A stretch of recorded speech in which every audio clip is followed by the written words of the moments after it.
බලපන් මූ ආයෙ නෙදිනේ. බෑ මේ පාර නම් හරියන්නේ නැහැ. මම මූ ප්‍රින්සිපල් ගාවට දානවා. ඔන්න ඔක නැගිටවපන්. මොකද බල්ලෝ ගහන්නේ?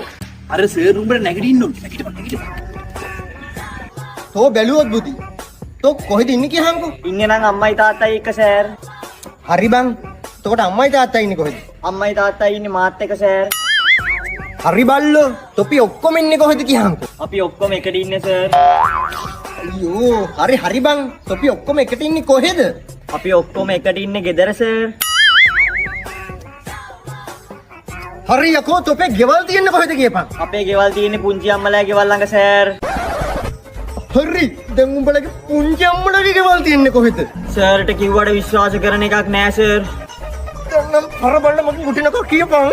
කිව්වට තරහ වෙන්න එපා. අපේ ගෙවල් ළඟමයි සර්.